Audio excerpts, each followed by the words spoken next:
Good afternoon, everybody. Thank you for joining the webinar. Very excited to be able to dive into some of the procurement trends in 2024 and beyond.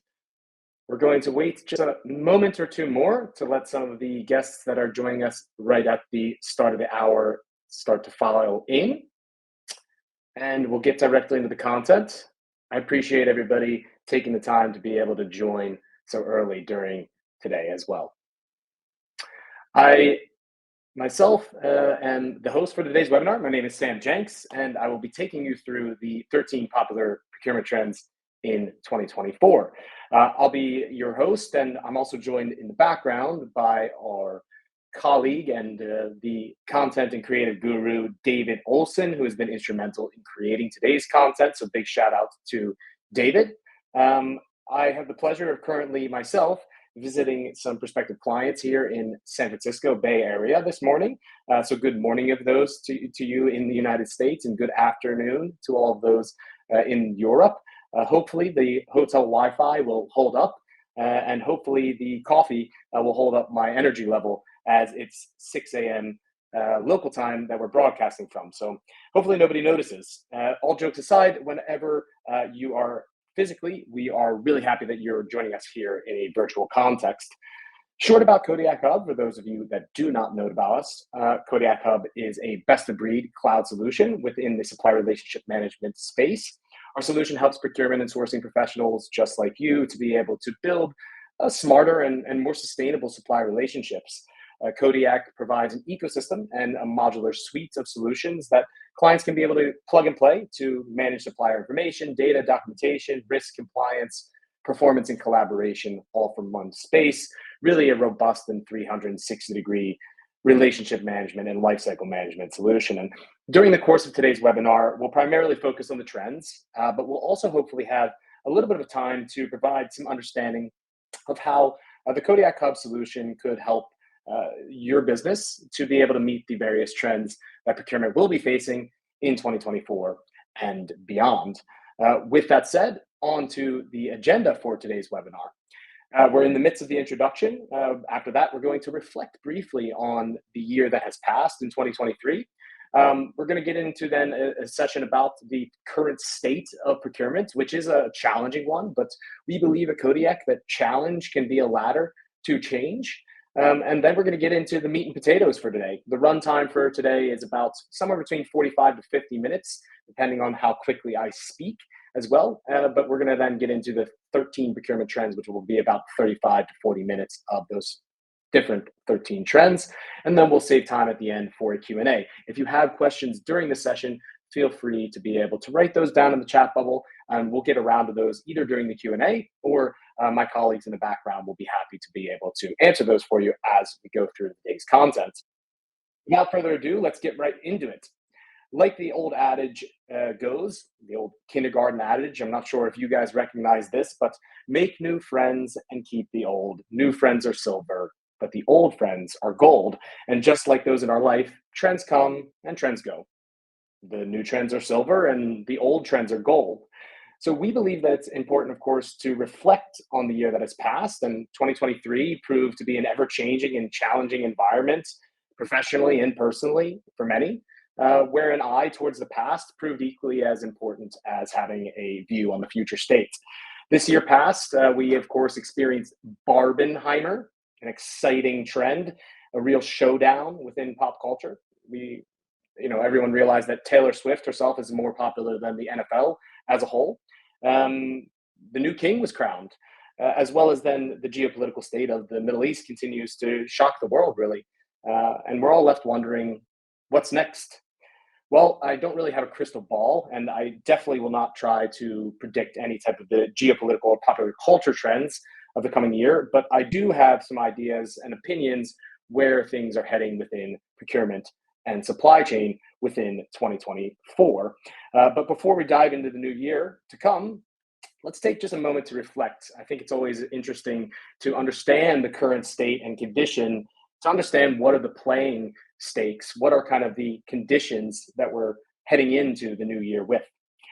2023 was really a year that I think a few words were owning the kind of airwaves. recession, fluctuating costs, and interest rates. As they say, pressure makes diamonds. And in 2023, there was a lot of companies that were forced to really hone in on their core businesses, resulting in capital efficiencies, of course, but it was because there was an increased focus on CapEx and OpEx savings, which created an environment where, of course, and unfortunately, layoffs became the status quo. Looking at the industry that I myself am within, in the tech industry alone, it experienced more than 240,000 job layoffs. And this is a statistic taken from TechCrunch. It could have been more than this globally, but this was a total of 50% higher than the statistic in 2022 and growing. In 2023, mass workforce reductions were driven by businesses such as, some of the biggest names out there: Google, Amazon, Microsoft, Yahoo, Meta, Zoom. Multinational corporations such as Disney, Accenture, and Dell, they also followed suit. It was tough times. While this was a painful year for many, the hardship of the global market continued to highlight the importance of supply chain and procurement. This function is really in focus. As we like to talk about, right? While challenges can pose hurdles to success, they can also really become a great ladder to change.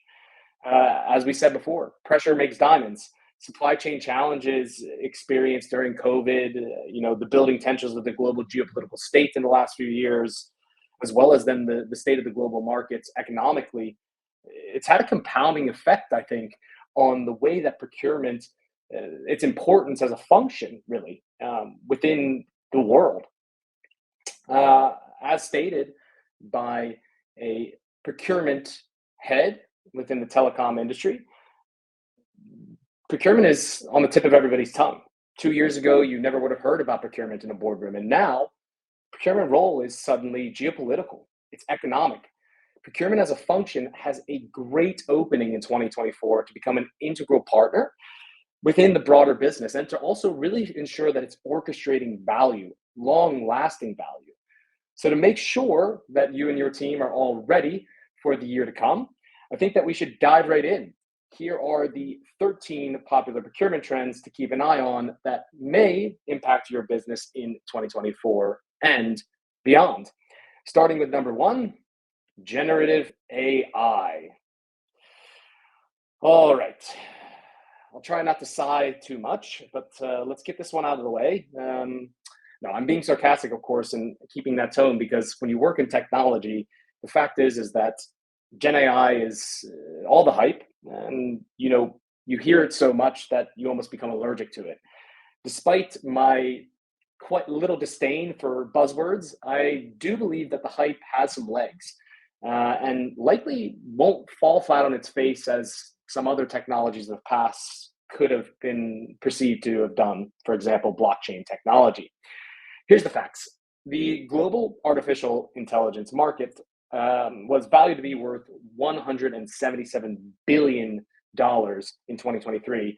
And from 2023 to 2032, it is estimated to reach a market cap of $2.75 trillion, growing at a current average growth rate of 36.8%. Really, really astonishing expectations of the growth of this market. And according to the same 2024 procurement survey that we referenced earlier from Amazon Business, just under half of the respondents to that particular survey would have responded that they would be willing to incorporate AI into their business in the coming 12 months. However, efforts immediately afterwards, within the next 2 years, that number increased to 80%. This is a buzzing space, and this tech, of course, poses a great opportunity and really a lot of applications within procurement space to automate routine tasks and allow teams to focus on more strategic sourcing efforts. And while some dare to take the step already now, it seems as if the majority of procurement teams will be applying Gen AI in the next 24 to 36 months. This really widespread immersion of Gen AI into new technology in the recent 12 to 18 months has, future state procurement professionals frothing at the mouth, really salivating, right? But it's important also that we understand the distinction between AI and AI, meaning generative AI and traditional AI. I think that it was well put in an article that I read by Bernard Marr in Forbes The pattern, the main difference is that really traditional AI and generative AI lies within their capabilities and their application, and being more so that traditional AI in its application is primarily utilized to analyze data. It excels at pattern recognition and understanding the points to point a user towards within the data predictions, right? While generative AI goes a step further by creating new data similar to its training data. In other words, traditional AI excels at pattern recognition, whereas generative AI really excels at pattern creation.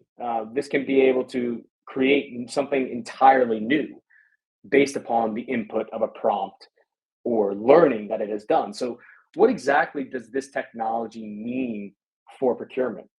Well, applications of Gen AI or embedded AI tools such as Open Suite API, Open AI Suite tools you've probably heard of, right? GPT-4, Chat GPT, and other tools. These can aid procurement professionals really to speed up their overall mundane tasks that they have ongoing in a day-to-day basis. And a perfect example of this is actually within our platform at Kodiak Hub. And we're currently investigating how generative AI can be integrated and enhance content management and and copy management, creation within our platform to enhance supplier engagement, but also to speed up buyer to supplier collaboration. And seen on screen are two different screenshots, one from our action space in the platform, which is utilized for users by managing their buyer to supplier collaboration. Various types of collaboration can be managed here, right? Streamlining corrective actions, e-learnings, development projects, nonconformities, simple sourcing events, workflows, so forth and so on. The second, the further down on the screen is from our drag and drop template and campaign builder, which our users can utilize to be able to onboard and self-assess suppliers, really to build templates for risk assessment, ESG assessments, capture information from suppliers during onboarding, and really drive supply chain compliance and qualification processes. In both of these features, the user in our platform can be able to manage and create content and copy. Our product and tech team are now investigating the ability to speed up the act of creating supplier-facing messages with the actions and the help of ChatGPT features embedded into our solution. In essence, this will be able to enable our users eventually not just to create messages or templates, but also to allow them to query with a prompt. So here's a perfect example. I could query a prompt, for example, to say, write a 100-word email to a strategic supplier, thanking them for their collaboration and informing them of the importance in completing this ESG assessment that I'm sending out to them, which will suggest then copy and or content for the email. So I have then a prompt that I can be able to have a first draft and edit, as you see, which is then, of course, directly spitting this out and creating communication or prospective communication to a supplier within seconds, rather than me having to formulate that messaging myself. So it's a great opportunity to be able to not only communicate faster, create copy and content faster, but also to be able to extend beyond areas maybe that one within a procurement team already has knowledge in that case as well. I think that, whether it's a buzzword or not, Gen AI is a necessary trend to keep an eye on, really, for any role or industry globally, and procurement is no exception to that particular rule. Heading into the second trend, CPO, redefined.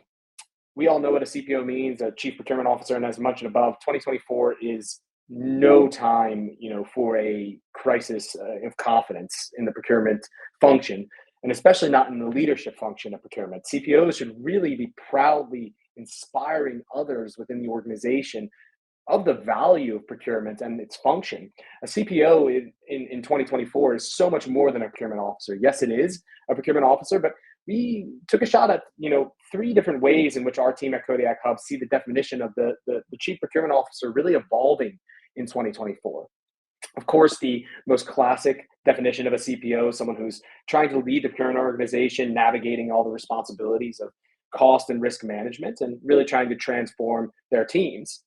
A newer meaning, a more modern meaning, we believe could be chief partnership owner. I mean, obviously, we're going to continue to have the title of chief procurement officer, but really, a CPO is owning the partnerships both externally with suppliers and internally with stakeholders, which is key relationships and partnerships to smarter strategic sourcing.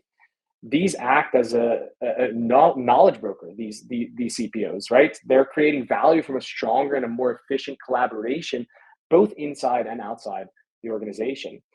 And another more recent definition of a CPO could be a chief process orchestrator, a procurement leader who really drives value by getting stakeholders and suppliers all playing with the same score, the same game, right?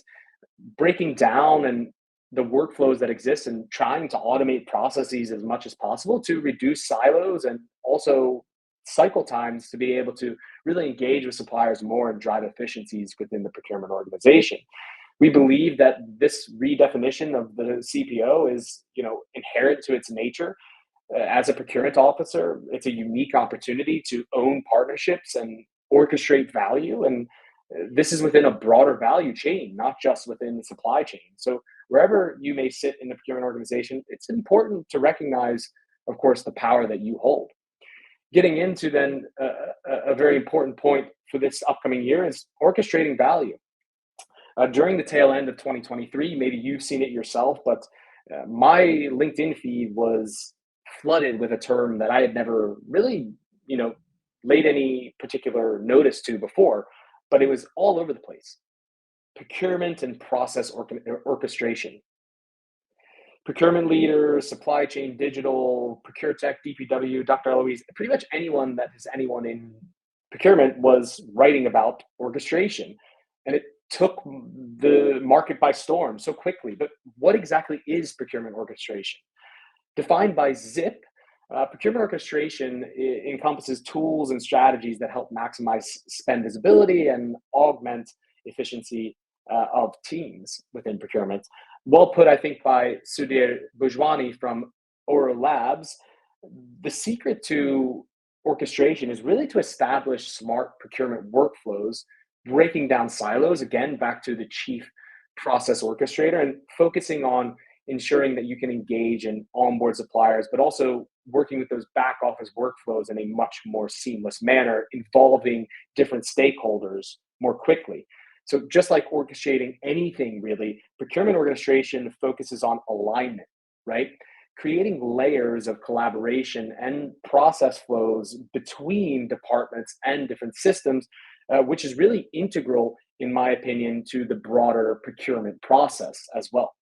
As you all experience, I'm sure, on a day-to-day basis, a global supply chain entails an ocean of data and information, right? For every single supplier, it could be, hundreds, if not thousands of data points in a system to be able to keep an eye on, and multiply that by a few hundred or 1,000 suppliers. Well, then you have a critical mass of data that's pretty tough to be able to manage if you don't have good, structures or frameworks, tools and processes that control and enhance the flow of information. I'm sure that maybe you recognize some of these problems, right? Too many systems and fragmented processes, no central depository of procurement data, fragmented procurement workflows.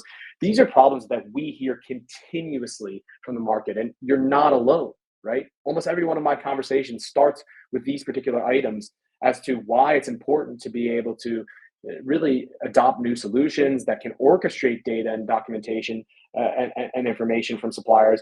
And this is tough if you don't have good processes in place or lack digital support, especially within the supplier management space. I believe that a perfect example this is a supplier onboarding or an approval process, something that involves multiple stakeholders. And according to a survey by Zip, where they surveyed over 1,000 businesses, of the respondents said that they have required 6 cross-functional approvals for a vendor approval, and 27% of respondents said that they have more than 10 approvals included in their approval process. This is a lot of cross-functional collaboration that if you don't have good guided tools and process, it's going to be an absolute nightmare to be able to manage. And I'm sure that it is a nightmare for many of you to manage today. So orchestration is key for this upcoming year. Seen on the screen is how a supplier qualification and or approval process can be managed in Kodiak Hub with our suite of modules. And I believe that the technology that's out there has really matured in the last few years, being able to bolt on top of legacy ERP and or STP solutions and enable really a more nimble approach to qualifying suppliers and approving them quickly, turning really this, what could otherwise be a mess, a real cacophony of supplier data and approval chains, into a much more harmonious symphony of orchestrated procurement value. If you're not already, I really do urge you to aim to orchestrate within your system processes in 2024.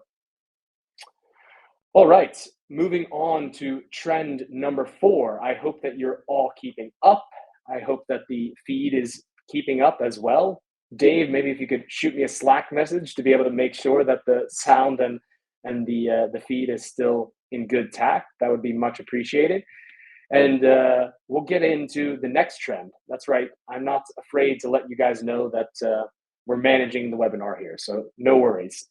The fourth trend is one that makes it back on our list from 2023, actually. From blue suits to blue jeans.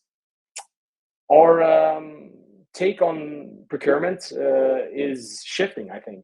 I mean, typically speaking, people love to call procurement boring, mundane, corporate, risk averse, male dominated, penny pinching, transactional humdrum within its mode of operating. I don't think that that's the case, but I mean, we can't avoid the fact that people see the industry as an industry that's filled with navy suits and white men. And while this may be true of the past, I think that the future is going to start looking a lot different. This trend again is back, but I think it's because I was inspired for 2 years in a row by what's happening at a DPW event. And if you haven't been at DPW, I can urge you to be able to look for the upcoming event in Amsterdam in the fall of 2024. I do also know that they're coming to the United States as well within 2024. It's awesome speakers, awesome procure tech vendors, great conversations with leaders. And let's be honest, the parties don't hurt, right? It's a fun event, but something that was different that took place both during the 2022 and the 2023 conference, I believe, is a bit of a shift that I felt. And it started, I think, with an email that I remember receiving related to dress code. It read that it was a startup casual dress code, that they didn't want things to be stuffy. They want it to be a more comfortable and practical approach. They want to keep it more casual and less corporate, right? They even posted about it on their Instagram about the types of sneakers that were being worn at the event. I mean, it made me realize, right? Procurement really is in transition from blue suits to blue jeans. I think from cost saver to value creator. It's a new time within this procurement era. It's a new generation, an increasingly diverse generation, an increasingly equitable generation with new thoughts and new outlooks on the role. Here's a fun fact. In fact, millennials, those that have been scoffed at for their work ethic, and their overconfidence in their technical skills, they're now 28 to 43 years old. I fall within this bracket myself. I'm guilty. And the fact is that they're now your organization's line managers, directors, and VPs, right? So yeah, procurement pros wear blue jeans too, and they'll continue to do so in 2024 and beyond. And I really don't think that it makes them any less confident than the generation before for doing so. Getting into trend number 5, a crisis of confidence related to talent. As we all know, there is no I in team. It takes a village really to build up a high-performing procurement organization. And mentioned before, 2024 poses a year of great opportunity for the procurement function. But this will also require a focus on upskilling and reskilling teams if procurement is going to stand the test of time in the playing conditions of 2024. A recent Gartner survey that I is now seen on screen here surveyed 111 procurement leaders, and it showed that 46% of respondents are confident in the current talent needs to be able to meet the current requirements of the function, while only 14% agree that they have adequate talent to meet future requirements of the procurement function. So in essence, leaders are happy with the teams of today, but lack confidence in the teams and the talents of tomorrow. Amazon Business State of Procurement Report listed top 2 priorities facing procurement for the next 2 years. Number 1 on this list being the retention and the developing of existing talent. Number 2 being the attraction and or hiring of top new talent. And these figures don't lie between the two studies, right? Procurement teams are lacking confidence about the future states of their teams. This will put an increased focus, as I see it, on internal development programs, educational programs, and aligning new hires with the future needs of the business, right? Ensuring there is capabilities to manage digital transformation projects, sustainability efforts, but also to ensure that new talent has traditional procurement skills to be able to manage supply relationships and negotiation as well. Education will be in the focus in 2024 to remove this crisis of confidence. Moving into number six, another area where there's a crisis of confidence, unfortunately, sustainability. There's, no way around it. Sustainability is a mega trend, and many businesses have worked to integrate sustainability directly into their efforts within supply chain and procurement function, understanding that over 90% of emissions, on average, can be attributed to scope 3 emissions, those of the supply chain, right? And we believe that 2024 will serve up a real reality check for businesses out there. Budding legislative requirements, right? You guys know what they all are. They're going to continue to put focus on the E, the S, and the G. They're going to come into effect all the while. I think that the harsh self-realization is going to start setting in that those ambitious targets, set back in 2015, 2016 for 2030, they're only 6 years out, right? And unfortunately for many, I feel like they're starting to feel a lot more like a marketing campaign than real attainable results. As our CEO, Malin Schmidt, puts it, there needs to be a focus shift from reports to results. ESG reports are essential to bring attention to one of the most pressing issues of our time. But let's face it, if you're not focusing on making real results, you're not going to make real change, right? It has now become essential for procurement and sourcing teams just like yourselves to be able to adopt the triple bottom line, focusing on the perspective of people, planet, and profit, and then also to put those things into action. And unfortunately, just reporting on it is not going to get us there. And really, unfortunately, sustainability remains one of those areas where procurement's leaders still lacks a lot of confidence within their teams. Ironically enough, two of the largest barriers that we see standing in the way could actually be two of the greatest assets to integrating sustainability. It's almost like procurement's getting in their own way here, right? And those two areas are education and technology. A study by World Economic Forum found that about 54% of procurement professionals will need to learn new sustainability skills by 2024. However, only 21% reported in that particular study that they feel like their businesses are actually helping them on learning these different skills.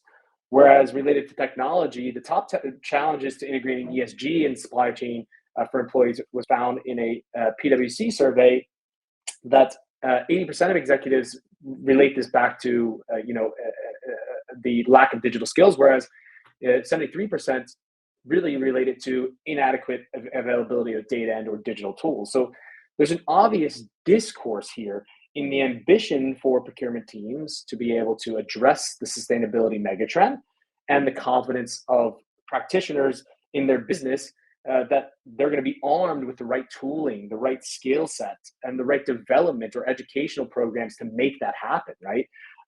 My intention here is not to serve as a demotivator, but really to highlight the crisis of confidence that is ongoing in talent and sustainability within the procurement function. And my intention here is to treat treat this as a call to action, right?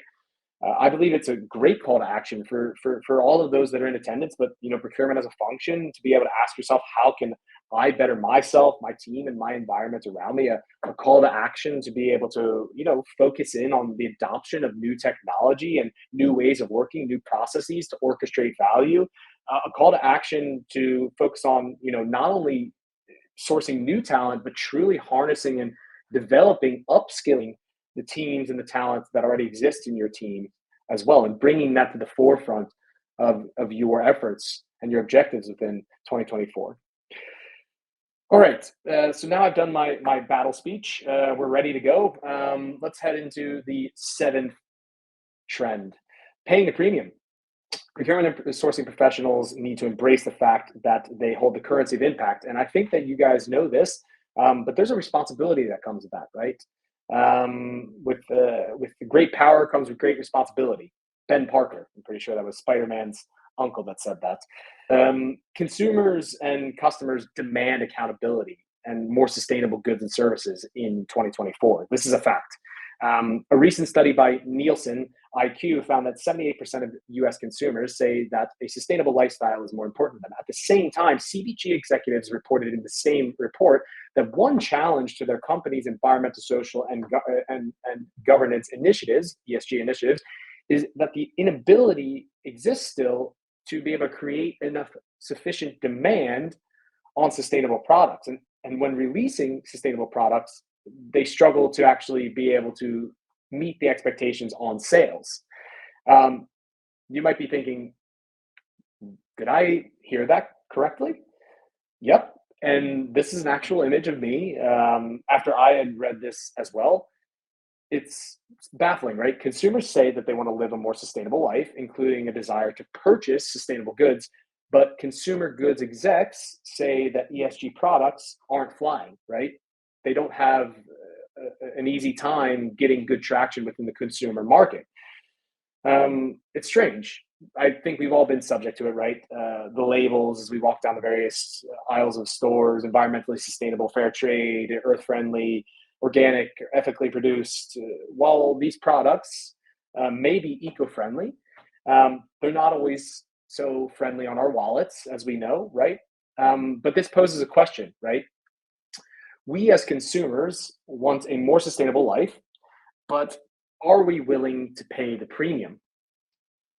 Someone needs to pay the sustainability tab, right? So is it businesses or is it consumers who need to put their money where their mouth is? The simple answer, I believe that it's both. Procurement professionals and consumers alike can't be naive to the fact that more sustainable products and the sourcing and production of those products come at a premium, right? But consumer brands can't keep kidding themselves either that making a product that makes ESG claims is eco-friendly or green within its labeling, that it will result in an instant economic benefit, right? It's a long game for sustainable products. And to better understand the eco-consumer trends, McKinsey and Nielsen IQ took a dive deeper and really followed the money, tracking consumer dollars instead of just the sentiment around sustainable products, which I think is quite interesting. Sharing some of their findings, they found that products making ESG related claims actually averaged 28% cumulative growth over the past 5-year period versus 20% cumulative growth for those that make no such claims at all. So there you have it, right?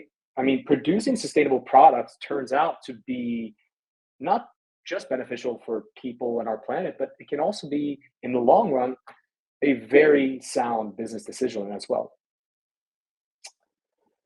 Going into trend number 8, tier mapping, visibility. This topic has had season tickets to our trend lists. 2024 will be the 3rd year running that this particular trend makes the list. And I believe tier mapping and supply chain visibility remains on the tip of everybody's tongue, right? Whether it was 2022, 2023, or 2024, it offers a considerable impact on really 2 key targets within every global procurement strategy: creating more resilience and reducing carbon emissions. And if you feel like tier mapping is a challenging task, well, don't worry, you're not alone. It's challenging for absolutely everybody. A McKinsey and Company survey showed that 39% of companies reported that they have limited visibility of their, beyond their tier 1 suppliers. They have, some visibility of tier 2 compared to 21% the year before. But for tier 3 suppliers, the visibility goes down to only 11%. This also, though, has increased every single year, which is fantastic. So while it is increasing, it's still generally lacking across industries, right, beyond tier 1, which proves to be a real bummer in the procurement space. And the hopes, of course, to be able to reduce scope 3 carbon emissions as reported in the 2023 research reports on scope 3 emissions by Accenture. Suppliers beyond tier 1 represent 64% of upstream emissions. So, those tiers beyond that first tier are really a substantial amount of the emissions within your overall scope 3 emissions, right? And I think that, everyone is out there searching for a silver bullet of some sort. Unfortunately, in my opinion, there isn't one. True resilience requires a closeness to the pulse of a supply chain to understand its intricacies, but equally to be able to identify areas where there's, dependencies or vulnerabilities. Tier mapping can really aid risk management, dependency, and vulnerability identification, but equally so, it can provide a clearer understanding to an organization as well as to where there are opportunities in the business to be able to consolidate their supply chain, make tail end reductions, and also find lines of alternate supply as well. But I believe that it is important to always remember, right? Supply chain tier mapping is only as strong as your tier one relationships. Tier N starts with tier one, right? So without the ability to be able to engage and trust your tier one suppliers, tier mapping becomes an incredibly difficult task, which really highlights the importance of the next trend as well. SRM, supplier relationship management, also known as vendor relationship management, sometimes called supplier lifecycle management.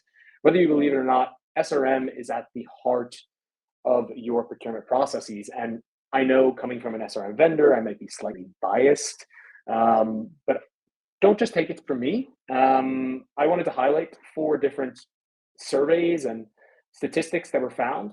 The first source is from actually 2023. That's incorrect that it's not 2022. A 2023 PwC survey where SRM was polled as the second most important strategic priority for procurement departments. A state of flux report found that 97% of their respondents said that that suppliers should be considered a part of their enterprise, but only 8% of organizations felt like they had the resources needed to establish SRM practices. It can be able to drive collaboration, of course. A survey from Deloitte CPO survey, 61% of CPOs said that increasing their level of collaboration is necessary to their top their top line strategy and delivering the most value to their business. And the last bit is, of course, that it can be as foundational as things like strategic sourcing, right? Many businesses feel like SRM is an integral part to their overall procurement processes. We believe that SRM programs and solutions offer great opportunity to be able to manage supply chain risk and enhance corporate sustainability and supply chain due diligence whilst driving supplier collaboration and performance as well. And to display the value of SRM, we'll now briefly switch screens over to the platform itself of Kodiak Hub, so we can be able to just give a quick little flyby of our solution that we're offering within the SRM space. The solution is really focused on helping you to be able to manage risks, compliance, performance of your supplier base, but also giving you the tools to manage information, data, and documentation, building a central space of a real central point of truth of your information. So you have more visibility and abilities to collaborate within your team, but also the tools to be able to collaborate directly with your suppliers as well. So the solution, to give you a quick orientation, has 3 main pillars: insights, where data, documentation, and information about suppliers lies. This is where you can segment your supplier base. It's where you can dive deeper into supplier scorecards, add new suppliers, import supplier data, export supplier data, save lists of your particular categories, but also directly from this particular interface, you can dive directly in to really robust 360-degree scorecards. This is where you can be able to dive deeper and understand supplier information, data, documentation, notes, the communication that you have ongoing with the supplier sits here, their country risk profile, their performance profile, their sustainable practices and compliance profile. All documentation that has been shared with you, whether that be, for example, commercial or compliance documentation. It's all here, and you can be able to quickly find it all in one place, and you can always be able to dive deeper into the relationship that you have with your suppliers. The impact section, which is where you can be able to drive assessments, audits, and evaluations. This particular functionality allows you to build up templates with our drag and drop builder, to run campaigns, and then get back reports. So you can also be able to spot which suppliers are doing well, but also where suppliers are potentially lacking and where they need to be able to improve on their overall compliance or their performance as well. This is where you can manage audits, evaluations, as well as then our action space. the action space being a really great place to be able to quickly communicate back and forth with suppliers, whether it be related back to corrective actions or development projects, contract negotiations, simple meeting notes, so forth and so on. There's so many different applications of this particular solution. If I then, for example, dive into one particular action, then I can be able to show off. It's a portal back and forth. You and your supplier can be able to communicate. The entry point for the supplier is incredibly simple. They receive links directly in their mail where they can be able to dive in. We do, of course, have intelligence and reporting capabilities, but I have to leave something to mystery. If you're interested, of course, in a demonstration of the platform, then we will be, of course, sharing at the end of the session a QR code that you can be able to make sure to book some time. Let's get back into the content then. Trend number 10, legislation. All right. I know that it's not sexy, but it's necessary to talk about. This is another usual suspect on our trend list, and back again from 2023. International and domestic laws just continue to pick up. Directives continue to concretely require new ways of working from procurement and supply chain teams. Sustainable procurement practices and the adoption of supplier relationship management tooling has moved beyond being a nice to have to being an absolute need to have. And these budding requirements is requiring more and more from procurement teams to get closer to the pulse of their supply chains, having good, capability to be able to communicate and engage with their supply chain, because that's what's required within the pending regulatory demands, right? It's important to have a focus on, enhancing engagement, as well as then also building a sense of close partnership to provide your suppliers with a really engaging experience as well. Just to name a few of those legislations that are out there to keep an eye on, there's some in North America. The bulk of them, I would say, are in EU, things like Transparency Act, LKSG, CSRD, CSDDD, ESRS. We've hosted ourselves webinars in the past, and we'll probably continue to do so. You can find those on YouTube if you're interested in learning more about some of these legislations, especially those within the EU. And I think that it's important to be able to make sure that your team keeps a focus on this.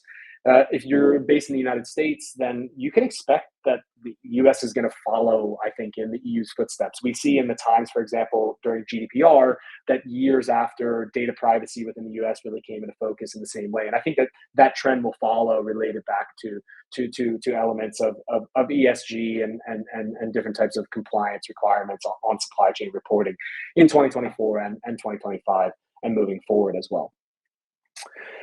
All right, moving into trend number 11, we are really in an intense period of time, right? Intense, that would be the word that I would use at least to describe the current state of geopolitics. And this is going to drive shifts in the way that people are working. We're going to look to nearshore, reshore, regionalize, friendshore, getting supply chains closer to home, and ongoing conflicts between Russia and Ukraine, Israel's actions in Gaza, shipping conflicts in the Red Sea, US and China's new Cold War, according to The Economist.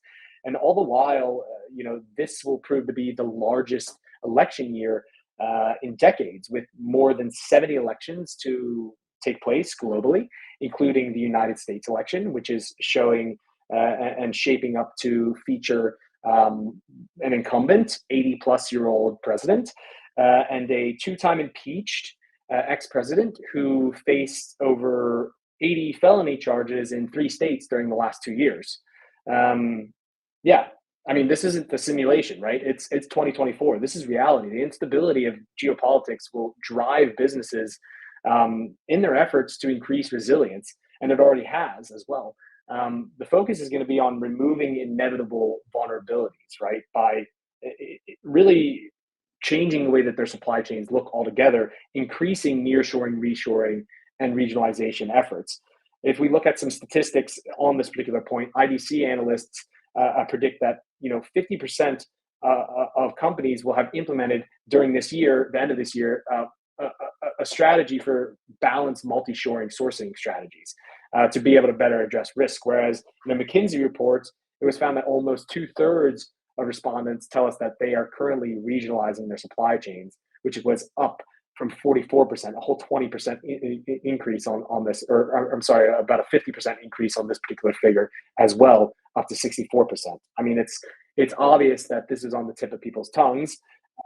Just last week, biopharma giants such as GSK, GlaxoSmithKline, Boehringer Ingelheim as well, announced their efforts as well to bring investments in their supply chain closer to home to make sure that their lines of supply are closer to home. And it was reported in a supply chain digital article that the global biopharma company GSK has announced that they're planning to invest 200 million euros in its UK manufacturing operations during the next 2 years, whereas the German-based Boehringer Ingelheim announced that they're investing 120 million euros in increasing the manufacturing capacities within its Koropi, Greece location for new and existing medications. This is obvious that people are putting their money where their mouth is within this particular focus. And I think that we're going to continue to see a new term that's going to continue to pop up, which is friendshoring as well. Something that's kind of a subset to this trend is also that this is going to be a focus where businesses are going to try and increase the common trade practice to reduce risk exposure by really focusing in on trading with countries and within contexts and environments where things are regarded as a political or economic ally to the country that they themselves are maybe based within. And these efforts to bring supply chains closer to home or allied countries come with a really precarious balancing act, right, between controlling costs while also increasing resilience. So that's something, of course, to never be naive to and to always respect, as it is a costly manner. Getting into trend number 12, circular supply chains. I want to tell a little story. I was invited to a supplier day in 2023 where me and our chief customer officer, Kayla Olson, we had the pleasure of meeting with a client who is a global leader in paints and coatings. Among the crowd were some of this client's largest suppliers. I think it was 40 of their largest suppliers. They were primarily not tech vendors like ourselves, but they were responsible for very sensitive and strategic raw materials within a pretty sensitive supply chain, right, in a global supply chain within our customer's global coating business. And not being an expert in raw materials, powders, polymers, etc., I didn't quite know how they were delivered from supplier to manufacturer until one of the breakout sessions during the day. Doesn't look like much, but this is the vessel. A big bag, nothing glamorous, nothing overly complex, but simply put, a sheet of very durable plastic or composite material capable of really transporting raw materials around the world. And even more fascinating, we were filled in on the joint collaborative efforts that our client is doing together with their suppliers to close the loop in the big bag supply chain. Our customers were shipping the bags back to the supplier of origin together with products being shipped to that corner of the world for sale. We hear about a circle supply chain and closing the loops in supply chains, but as I know that it might sound daft, but this firsthand experience that I had really is what I felt like it required for me to really understand the power and the potential impact of closing the loops and creating more circular supply chains.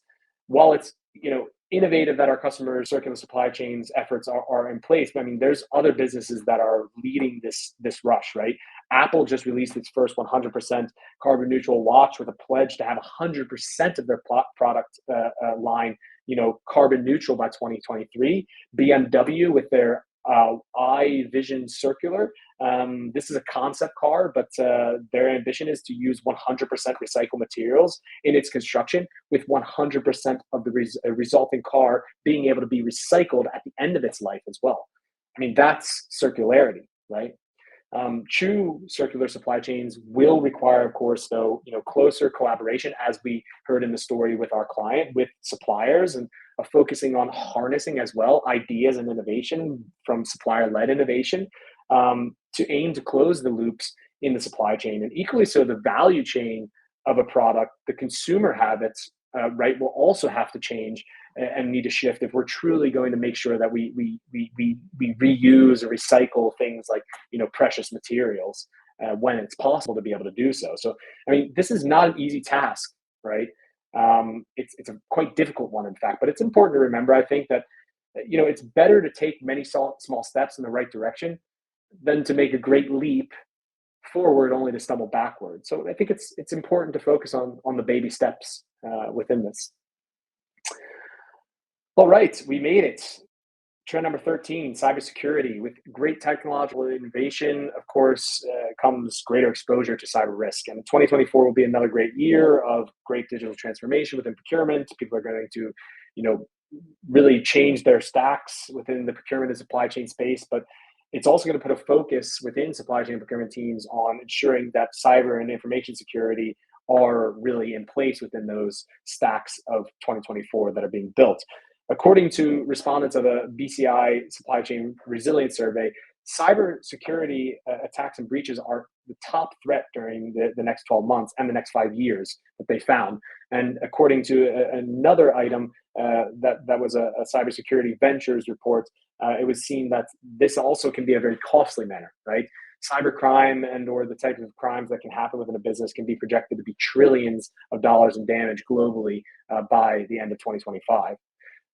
Digital transformation in procurement is compounding, right? I mean, people are adopting new solutions right now. Gartner, a supply chain study showed that 73% of supply chain technology budgets will be allocated to growth and performance enhancement this year. So not only are people buying new supply chain tooling, but they are also allocating that part of that budget to make sure that it's safe technology stacks that they're building, right?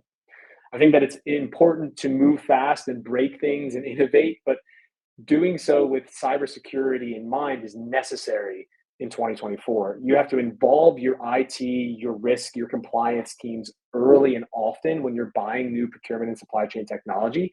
IT assessment of information and cybersecurity shouldn't be a final gatekeeping activity, right? It should be a license to do business in a lot of ways. I mean, asking for an accreditation like an ISO certificate or a SOC 2 certification, this is a starting point, right? But digging deeper in software vendors, architectures, and processes is equally important to ensure that you're building a procurement technology stack that can not only stand the test of time and its functionality, but also within its security. And now I'm making sales processes more complicated for myself, of course, by telling you to do more IT due diligence, but I think that it is important to be able to focus in on this as you continue to adopt new and budding technology. And it's a focus of ours, of course, to be able to deliver upon that as a vendor in the supplier management space as well. So there you have it, the 13 popular procurement trends within 2024. And we can't guarantee that all of these 13 trends are going to impact your business, but I really do hope that you were able to take something away from today's session. We would like to now shift for the last 8 minutes that we have of this session. If there are any, this is a question and answer session. We also are now sharing on screen, as you see here, a QR code to be able to scan a QR to directly get a calendar link in which you can be able to book a demonstration with our platform. And if you would like to be able to do so, then please feel free to scan the code. You can also be able to go on our website, learn more about us, or you can be able to directly request a demonstration there as well. If you are currently looking, for example, to address things like trend number 9, which is supplier relationship management, and trend number 3, for example, orchestrating value within your supplier management and or procurement processes as well. I thank everybody for taking the time to be able to sit in on today's session. I'm going to now shift over my screen and stop sharing, so we instead look at the question sets that are rolling in. If there are any within the chat.